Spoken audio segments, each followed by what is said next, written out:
Cops beat a homeless man. Chuck Norris was watching. Chapter 1. The man no one saw. There was a corner in the city where people's eyes never went, where car windows rolled up, where footsteps got quicker, where conversations suddenly fell quiet until the danger passed. That corner belonged to a man named Jacob Cole. Some called him that guy, some just muttered "move along," and a few, the kind-hearted or the curious, called him Mr. Jacob. But most never asked his name. They saw the clothes before they saw the person. The torn sleeves, the layered shirts, even in summer, the shopping cart filled with crumpled memories and cracked plastic, the eyes that didn't beg but didn't fight either. He slept under the 9th Street overpass, wrapped in a wool blanket that had once been red, next to a folded photo frame no one had ever seen inside. And every morning, just as the bakery on Hill lit its neon open sign, Jacob would rise. Quietly, patiently, as if he were part of the city's rhythm, the part no one put in brochures. He didn't talk much, but he did listen, to the way the wind changed before a storm, to the bus brakes screeching 2 blocks away, to the sound of other footsteps, fast ones, slow ones, the ones that didn't mean well. He'd once been something else. You could see in the way he moved, the discipline in his posture, even as his body aged and slumped beneath years of pavement and cold. There was a stillness to him, not laziness, not brokenness, just control. But no one saw that. Not anymore. To the world, he was just a problem to be moved, not a person to be known. One morning, the city trucks came through. They called it a sanitation sweep, but to those who lived on the edges, it meant something simpler. Hide. Run. Don't be where they can find you.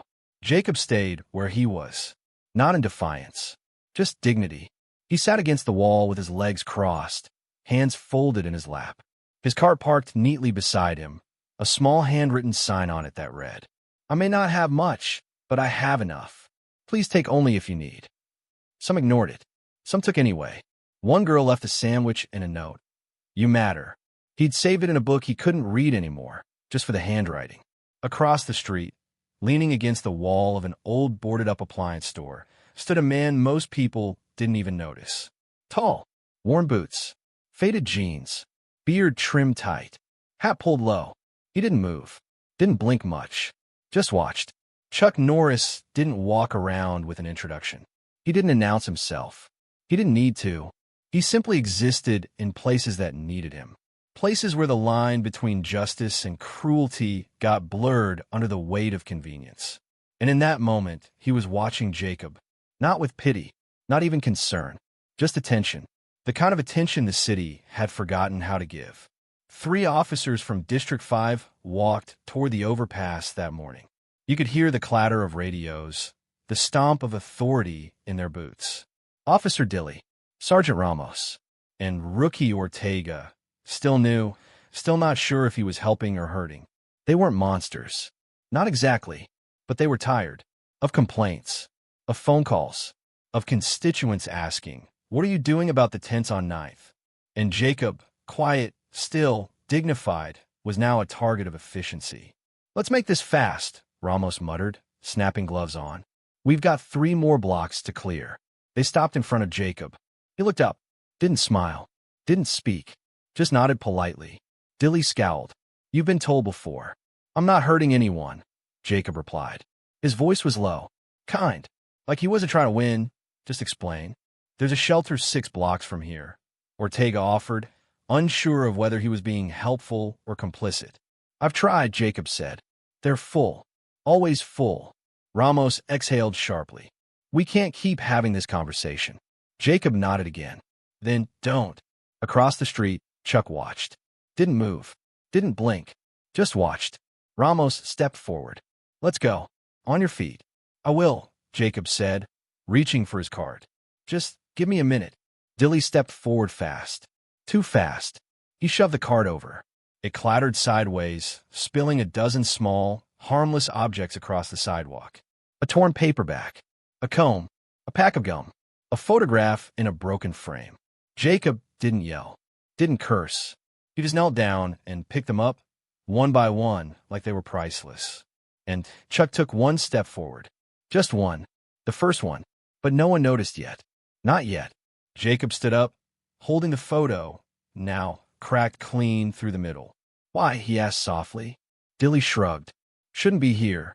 I was here before you, Jacob said. Not a threat, just a fact. And that's when Dilly shoved him. Hard. Jacob stumbled, hit the wall, slid to the ground with a gasp. Ortega flinched. Ramos looked away. Chuck took the second step, and the third. Still no one saw him, but the wind picked up just a little. And somewhere deep inside the city's spine, something began to shift. Justice had begun to wake up. Chapter 2.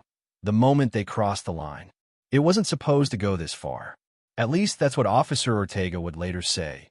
Eyes lowered, hands folded, voice trembling in some internal affairs interview weeks after it all came undone. But in that moment, the moment the cart was on its side, the photo frame cracked, and Jacob Cole was on the ground, there were no excuses. Only decisions. And the wrong ones were made. Fast. Ramos, the ranking officer, had turned to walk away. It was supposed to be over. A warning, a scare, another homeless man pushed just far enough to disappear for a while. But Dilly?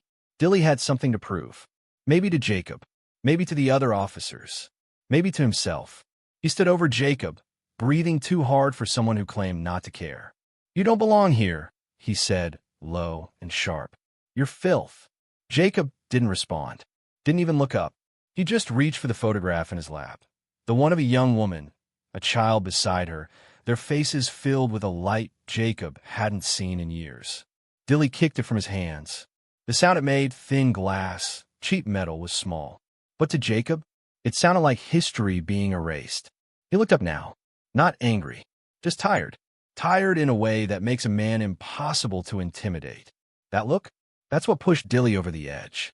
Across the street, Chuck Norris had stopped walking. He now stood directly across from the alley, hands resting calmly at his sides, gaze locked on the three uniforms. Still silent, still distant, but somehow louder than anything else on that block. Dilly reached down, grabbed Jacob by the collar, and yanked him up. Ramos turned. Hey, but it was too late. The first punch came fast, a closed fist to the ribs. Jacob folded, gasped, dropped. A second blow followed, a boot to the side, then another. Ramos yelled, Dilly, back off. Ortega stepped forward, panicked, frozen. We're on a camera feed. What are you doing? But Dilly didn't hear them, or didn't care. Because when someone's sense of power is built on weakness, they panic when their victim doesn't fear them. Jacob wasn't fighting back, and that scared Dilly more than a fist ever could.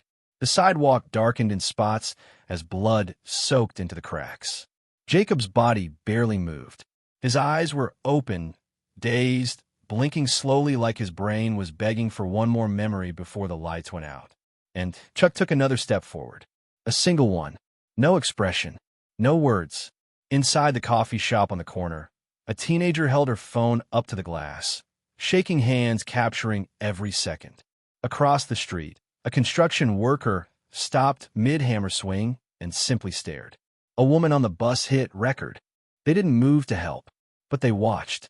And something about Chuck's presence, calm, unmoved, unblinking, made them keep watching. Ramos finally yanked Dilly off by the shoulder. That's enough.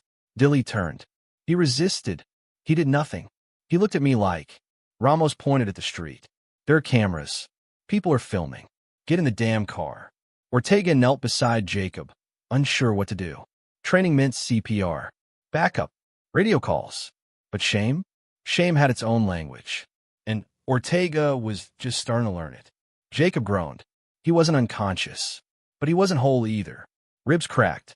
Lips split. Memory fogged. But even then, he turned his head and saw him. Chuck, just standing there, not reacting, just witnessing.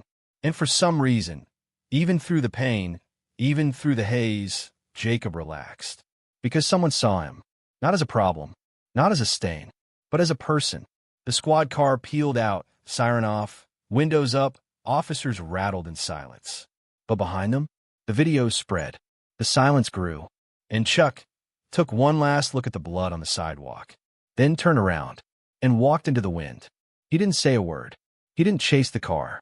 Because justice, real justice, doesn't always move fast. Sometimes it takes a few quiet steps, then waits for the perfect moment to break the world open. Chapter 3. When silence gets loud. The video hit social media by nightfall. It wasn't edited, wasn't framed for drama. No music, no captions, no effects. Just a phone held by shaky hands, capturing violence in raw daylight. The grainy footage showed a homeless man being struck, not once, not twice, but repeatedly. No weapon, no resistance. Just a man curled around his own ribs while 3 uniforms stood over him, their faces obscured but their actions unmistakable. And standing in the background, barely in frame, like a ghost with gravity, was a man in a denim jacket and worn boots. Still, unmoving, watching. The internet didn't know who he was. But the comments started fast. Wait, is that Chuck Norris? Whoever he is, the man didn't even blink. Why didn't he stop it? Maybe he was letting the world see first. He's not the one who should have acted. He's the one we should have listened to. It spread from neighborhood threads to citywide news sites, then national forums. But back in the streets of that same city, the ones who actually walked past Jacob every day, they felt something deeper than outrage. They felt shame. At the hospital, Jacob lay in a bed that was too white, too sterile, too unfamiliar. Bruised ribs, concussion, a cracked orbital bone. He hadn't spoken since they brought him in. Not to the nurse, not to the doctor, not to the caseworker who scribbled notes but didn't once look him in the eyes. They ran tests, hooked him to machines, and still, he said nothing. Because after years of being invisible, speaking started to feel like yelling into a canyon. But he was awake and listening. And when a nurse mentioned the video, "You're all over the news now, hon. You've got people talking," he didn't respond until she said the name. That man, was it really Chuck Norris? Jacob blinked, just once, but it was enough. Meanwhile, the city buzzed. Reporters crowded the police department steps. Community groups organized candlelight vigils, some genuine, some opportunistic. And in a cafe on 3rd Street, a young man in a hoodie whispered, "I walk past that guy every day." I never said a word. In a small, wood-paneled office deep inside City Hall, the mayor leaned on her desk, head in her hands. "This is a nightmare," she said. The city manager paced. "It's more than a nightmare. It's a reckoning. People are quoting Chuck Norris memes and using them to call out the department. Has he made a statement? Of course not. He doesn't do statements. Where is he now?" The manager shrugged. "No one knows." But that wasn't true. Some people knew, because you don't see Chuck Norris unless he wants to be seen. And right now, he was watching. Officer Ortega sat in his car in the precinct lot long after his shift ended. He hadn't turned in his badge. Not yet, but his hands were trembling. He'd replayed the video a dozen times, looking for an angle, a justification, some moment where things spiraled and he had no choice. But there wasn't one. He hadn't stopped it. And Chuck had watched it all and done nothing. Yet, that "yet" echoed louder than sirens in his head. Somewhere in the south side of the city, on a rooftop overlooking Jacob's hospital room, Chuck sat on a ledge in the dark. Not hiding, just waiting. Waiting for the lie to break. Waiting for the storm to rise. Waiting for the right moment. Not to act out of rage, but to act out of purpose. The next day, Jacob's name was known. He wasn't the homeless guy on 9th anymore. He was Jacob Cole, former veteran, once a firefighter, widower, father of a missing son, and now the man beaten in front of cameras, with the eyes of a nation watching and a legend standing across the street. The city released a statement. Under review. Investigation ongoing. The officers involved have been placed on administrative leave. But the people? They weren't satisfied. They weren't screaming in the streets. Not yet. But something had changed. A slow-burning anger. A silent unity. A city ashamed of what it allowed and terrified of what might happen next. Because Chuck Norris hadn't disappeared. He hadn't tweeted. He hadn't spoken. But he was still here. And every day he didn't leave, the louder his silence became.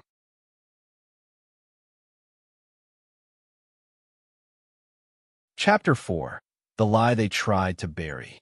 The hospital room was small, dim, quiet. Room 214. 2-4 bags hung like ghostly guardians at Jacob Cole's side, their plastic tubes snaking into bruised skin. Monitors blinked steady green lines, and soft beeps marked the space between pain and survival. But Jacob wasn't resting. He was remembering every strike, every word, every officer's face, and the one man who didn't move a muscle, yet changed everything. Chuck. Even now, that name didn't sound real to him. It felt more like a fable than a person. But he saw him. Not a myth, not a savior, a witness. 2 floors below, in a hospital lobby, a plainclothes officer sat near the vending machine pretending to read a newspaper. A second officer leaned against the wall by the elevator, eyeing every visitor with too much curiosity. Jacob didn't have visitors. Not officially. So why was the precinct watching him? Because the story wasn't going away. The video had crossed over from forums and comment threads into mainstream news. A late-night host called it the moment America stared back at itself. A veterans group started a GoFundMe that raised $20,000 in 24 hours. Hashtags trended. And still, Chuck hadn't spoken. He hadn't moved toward the camera. He hadn't taken credit. Because justice doesn't need a press conference. It just needs to arrive. At City Hall, the mayor was cornered. Community leaders were calling. Journalists were circling. One councilwoman asked flat out, "What are we going to do when Chuck Norris decides he does act?" The room went silent. No one laughed, because no one saw this as a joke anymore. At the police department, the command staff met behind closed doors. The chief's voice was flat. Cold. "We can't fire them yet. Due process. They're going to burn this city down if we wait too long," someone muttered. "And if we rush it, we set precedent," the chief snapped. He didn't die. You know how many times this has happened without going viral? That sentence killed the room. Ortega stood in the corner, fists clenched, stomach sick. He'd started drafting his resignation letter that morning and deleted it twice. Because shame doesn't leave easy. And Chuck hadn't said a single word to him. But Ortega could feel him, watching, waiting, judging. Meanwhile, Ramos and Dilly weren't sitting quietly. They were meeting in parking garages, private gyms, the basements of bars they used to walk into like kings. And Dilly? He was unraveling, not with guilt, with anger. "They're treating him like a saint," he hissed. "He's a bum. Doesn't matter now," Ramos muttered. They saw the video. They saw him. That freak didn't even help. He didn't have to. Dilly slammed his bottle on the floor. "If he comes near me again, I swear." "You'll do what?" Ramos stood slowly. "You'll swing at Chuck Norris?" Dilly didn't answer. Because even drunk, even furious, that idea sat wrong in his stomach. Like poison. At sunset, a figure approached the hospital entrance. Security saw him. Didn't stop him. Didn't speak. Because something about the way he moved, or didn't, froze the air around him. He didn't go to the front desk. He didn't ask for a room number. He just knew. Room 214. He pushed the door open softly and stepped inside. Jacob turned. His eyes widened. Not in fear, but in something close to reverence. Chuck said nothing. He didn't need to, because in that single shared look, Jacob understood. "You're not alone anymore." Chuck reached into his jacket and pulled out something wrapped in cloth. He laid on the nightstand. Jacob unwrapped it slowly, and inside was his broken photo frame. Repaired. Carefully. Perfectly. Every crack sealed. Every edge aligned. Jacob stared at it for a long time. Then at Chuck. His mouth parted. "Why?" he whispered. Chuck tilted his head slightly, and the smallest smile touched the corner of his mouth. Then he turned and walked out. Still no words. Still no camera. Still watching. Outside, from a rooftop across the street, Dilly was waiting. He saw Chuck exit, hand in his pocket, eyes scanning the street. No backup. No press. Just one man. Dilly gritted his teeth. He had a plan. A weapon in his car. He could make it look like an accident. Make it stop. Make it go away. He reached for his phone to call Ramos. But just as he unlocked the screen, he looked up, and Chuck had stopped. He was staring up at the roof. Right at him. Through the dusk. Through the distance. Like he already knew. And in that instant, that heartbeat, Dilly felt something colder than fear. Accountability. He dropped the phone, stepped back, and didn't say a word. Back in the hospital bed, Jacob clutched the photo. And for the first time in a very long time, he slept peacefully because the people who thought no one would notice had been seen, and the man who watched without acting was almost ready. Chapter 5. Fear Finds a New Home. By sunrise, the wind felt different. It moved through alleyways with intent, rattled loose street signs, stirred plastic bags down gutters like warnings too subtle for the untrained eye. But those who had something to fear, they felt it. The city didn't know what was about to happen, but they did. The ones who had thrown punches behind badges. The ones who watched and said nothing. The ones who thought silence was a shield instead of a storm waiting to form. And the man who had remained quiet the entire time had finally started to walk. Chuck Norris wasn't hard to find if you were looking the right way. He didn't hide, didn't sneak, but he moved with that kind of quiet certainty that makes people question if he'd been there all along. On Tuesday morning, he was seen sitting at a bus stop on Lincoln Avenue, not waiting for a bus, just waiting. A kid on a bike stopped and stared at him. "You really him?" Chuck looked at him, then nodded. The boy rode off, grinning like he'd seen a superhero. Not because Chuck had posed, or smiled, or said something cool, but because he hadn't needed to. By midday, the police union held a press conference. Suits and cameras, flashbulbs and statements, all empty. They called the incident regrettable. They promised internal accountability. They blamed stress, policy confusion, and a misinterpreted video. But as the microphones crackled and excuses spilled like oil on concrete, a phone in the back row buzzed. Then another, and another. Because right as they spoke, a second video surfaced. Security footage from a private business across from the alley. High angle, clearer, closer, uncut. It showed everything. Dilly's rage, Ramos turning away, Ortega frozen in panic, and Chuck standing across the street like a silent storm cloud with a conscience. The public exploded. No more polite requests. No more well-meaning letters. People demanded resignations, not because they were angry, because they were ashamed of how long it took them to care. The news anchor on Channel 7 said it best. Chuck Norris didn't stop the violence that day, but his silence made the rest of us finally see it. Ortega turned in his badge the next morning, walked into the precinct. No drama, no words, just a letter on the chief's desk. When asked why, he simply said, "Because I want to be the kind of man who would have stopped it," and walked out. Ramos was suspended indefinitely. Internal Affairs reopened 2 older complaints. Suddenly, names that had never made it into paperwork started getting calls from lawyers. And Dilly? He disappeared. Not arrested. Not fired. Just gone. Like a shadow that realizes the light's never leaving again. Meanwhile, Chuck walked into City Hall. No appointment. No escort. The security guard at the door just stepped aside like his instincts knew better than his training. The mayor stood from her desk when she saw him. And for the first time in her long political life, she didn't speak first. Chuck placed a folded piece of paper on her desk. No envelope. No signature. Just a short note, printed in bold, even handwriting. "Do the right thing. Before I do." Then he turned and walked out. By evening, Jacob's hospital bed was surrounded by flowers. Cards. One envelope stuffed with receipts. All his past due medical bills, paid in full by an anonymous donor. Some said it was Chuck.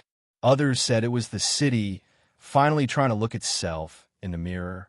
But Jacob? He just nodded when they asked, smiled faintly, and whispered, "I'm starting to believe people again." That night, Chuck walked the 9th Street overpass. Alone. No cameras. No crowd. He walked slowly past the spot where Jacob's card had been overturned, where blood once stained the pavement. He stopped at the wall, reached into his coat, and placed a photo on the concrete. It was Jacob's, the repaired one. He left it there, facing the street, like a memory facing the future. Some say he vanished after that he walked out of the city the same way he came in, unnoticed, unthanked, unbothered. But those who paid attention, they noticed something different in the way this city breathed now. Less tension, more truth, and fear. Fear had moved. It no longer belonged to the forgotten. It belonged to the men who thought no one was watching, because someone had been, and he was still out there, somewhere, waiting for the next silence that needed to make a sound. Chapter 6, One Man, One Moment. It was supposed to be over. The apologies had been issued. The officers suspended. The department reshuffled like a crooked deck trying to look new. But corruption doesn't fade quietly. It waits, lurks, and then, when people start to relax, it tries to bite one last time. That bite came on a Friday night. Storm clouds hung over the skyline like fists that hadn't landed yet. The streets shimmered with heat and tension. Somewhere between justice and relapse, Dry Creek teetered, and in an alley behind a closed diner, Officer Dilly returned. He wasn't wearing his badge. Not this time. He was wearing his rage. Jacob had checked himself out of the hospital earlier that day. The city offered him a hotel room, but he declined. Said he needed air. Said too many walls made the nightmares worse. So he walked. Slow, careful steps. A cane borrowed from a nurse. The same coat, but now buttoned with care. He'd made it halfway across town before Dilly found him. No patrol car. Just a plain black SUV. No uniform. Just fists in his jacket pockets. But the anger? That still wore a badge. He stepped out of the shadows with the confidence of a man who didn't care about consequences anymore. "You think you won," he growled. Jacob froze. "I didn't win anything," he said quietly. "You turned this whole damn place upside down." "I didn't turn anything. You just got seen." Dilly's jaw clenched. Then his hand went to his waistband fast. Not a gun. A steel baton. He drew it with a snap, the metallic click echoing off the alley walls like a trigger begging to be pulled. And then the air changed. Not just the wind, not just the temperature, but the pressure. Jacob felt it first. He didn't turn. Didn't need to. Because Dilly suddenly wasn't looking at him anymore. His eyes were fixed over Jacob's shoulder. Wide. Frozen. Just like they were that day in the alley. Chuck Norris had arrived. No sound. No warning. Just there. Like the truth finally showing up. He stepped forward slowly, each footfall like a drumbeat against the heart of injustice. Dilly took a step back, baton still raised. "You don't scare me," he said, but his voice shook. Chuck didn't answer, didn't blink, just stared, like a mirror. And what Dilly saw looking back wasn't a man. It was a reckoning. "You got no badge," Dilly spat. "No authority. You're just some washed up." Chuck took one more step, and that was enough. Dilly swung. Fast. Wild. The baton came down hard, aimed at Chuck's shoulder, at his ribs, at anything it could reach. But it hit nothing, because Chuck moved like silence wrapped in instinct. He sidestepped, grabbed the wrist mid-swing, and the baton clattered to the ground before Dilly even knew he'd lost it. The next movement was simple. A twist. A press. A gentle, deliberate push backward. Dilly collapsed. Not from pain. From realization. He lay on the concrete, breathing hard, eyes wide, and for the first time in his life, he said nothing. Chuck stood over him, didn't gloat, didn't strike. He just bent down and placed the baton gently next to Dilly's hand. Then looked at Jacob. "Okay," he asked, his first word. Jacob nodded slowly. Chuck turned and walked away. The police arrived minutes later. Dilly was still on the ground, unarmed, uninjured, and unable to explain why he couldn't get up. News of what happened spread fast. Faster than the first video. Faster than the city's press team could spin it. Because this wasn't about footage. This was about witnesses. People had heard it, seen it, felt it. The way Chuck had moved. The way he hadn't needed to fight. The way the city had held its breath as one man walked into darkness. And walked out carrying justice. They never charged Chuck. There was no report. Because there was no need. No damage done. No weapons drawn. Just one man, with eyes that made violence surrender. And that was it. No grand finale. No parade. Chuck vanished the next day. Some say he walked out of town through the rail yards. Others swear he took a bus east and left a folded napkin behind that read, "Stay awake." But Jacob knew better. He knew Chuck didn't leave. He just stepped out of view. Because justice doesn't always linger. Sometimes it just checks in, reminds you it exists, and keeps moving forward. Chapter 7. The weight that was lifted. On Monday morning, the city felt different. Not cleaner, not louder, just lighter. As if someone had cracked a window on a room that had been sealed shut for too long. There was no announcement, no parade, No fireworks or viral moment. Just change. Subtle. Real. People stood a little straighter, walked with their heads a little higher. And most importantly, they looked at each other. For the first time in years, Dry Creek didn't just see problems. It saw people. The moment Jacob Cole stepped outside the city shelter that morning, there was no applause. No cameras. Just air, sunlight, and dignity. He walked without help, a cane in his hand, not because he needed it, but because it felt earned. His jacket was new. So were the shoes. Donated, but chosen with care. He had a fresh haircut and a trimmed beard that showed more of his face than people had ever seen. And what they saw wasn't a victim. It wasn't the homeless man from the video. It was a man with a name, a history, a future. The shelter staff came out to greet him. A nurse handed him a small envelope.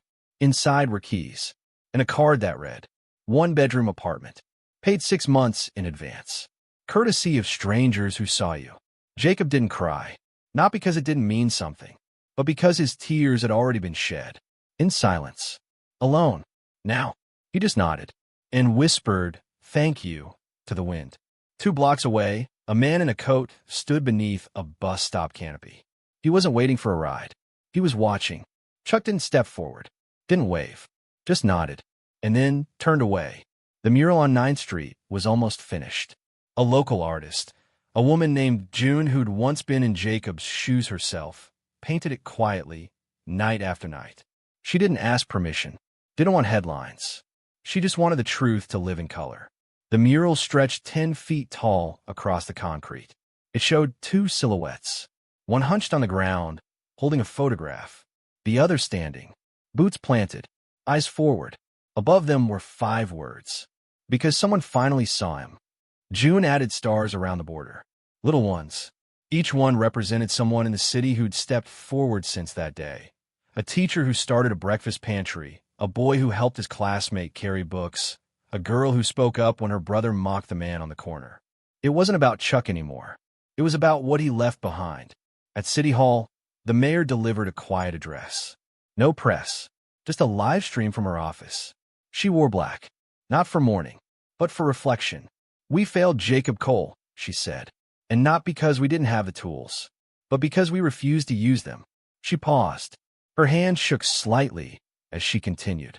"Sometimes it takes a storm to clean the air, and sometimes it takes a man who doesn't say a word to teach you how loud silence can be." The video had stopped trending. The news cycle had moved on, but the feeling remained. People remembered, and those who forgot, the mural reminded them. Every day, Jacob's new apartment was small. 2 windows, a couch, a kitchen just big enough to cook 1 meal at a time. But to him, it was a palace. He hung his photo frame near the door, the same one Chuck had returned, fixed and flawless. Beside it, he placed a note he'd written in his own hand. "I was never invisible. You just weren't looking." He started working again, part-time maintenance at the shelter. Not for the money, for the people. He greeted every guest by name. He remembered birthdays. He kept granola bars in his coat and left them tucked beside pillows. And when people asked why he stayed, he'd say, "Because someone stayed long enough to see me. I'm just trying to return the favor." Officer Ortega applied to work in community services. His badge had changed. So had his heart.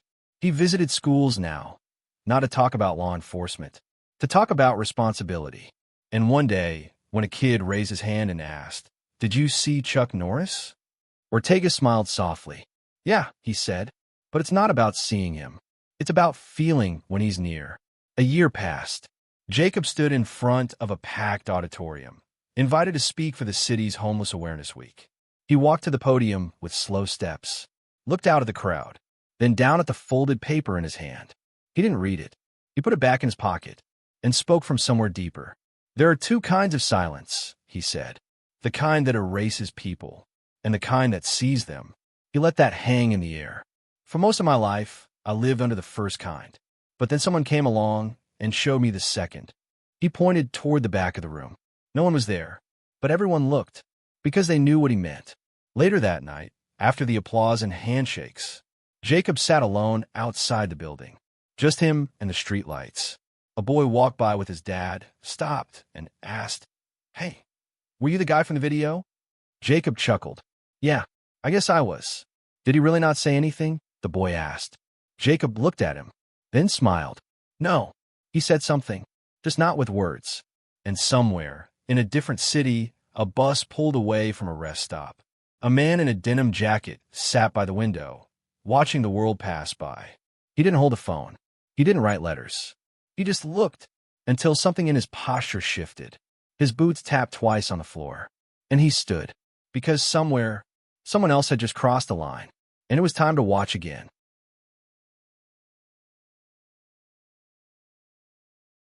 Chapter 8.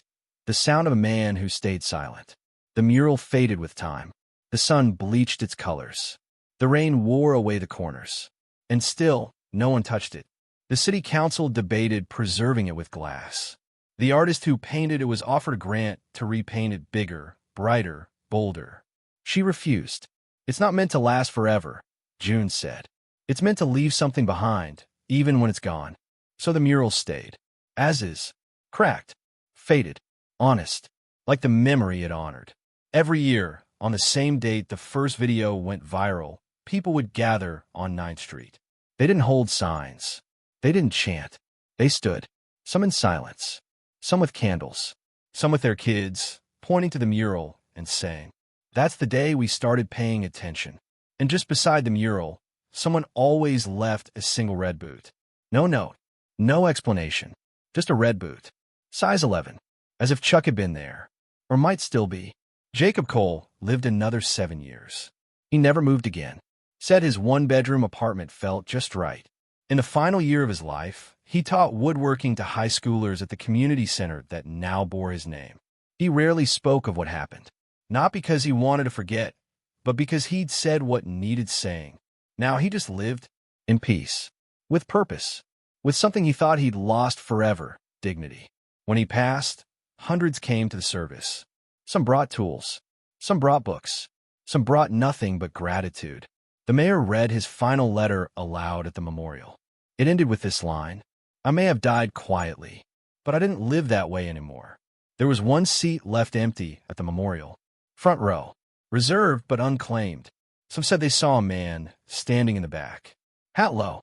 Arms folded. Not crying. Just present. Others swore it was imagination. But the photo taken that day, the one printed in the city paper, if you zoom in, you'll see a shape in the window behind the altar. A reflection. Boots. Denim. And a shadow that always stands on the edge of what's right. After Jacob's death, a new mural appeared across town. No announcement. It just showed up one morning. On the side of the community center he helped build. This one wasn't of Chuck. It was of Jacob, smiling, sitting on a stool, holding a wooden cane like a scepter. The muralist painted light falling on him through the windows, as if the sun itself was bowing to him. But above the painting were 3 simple words. He was seen.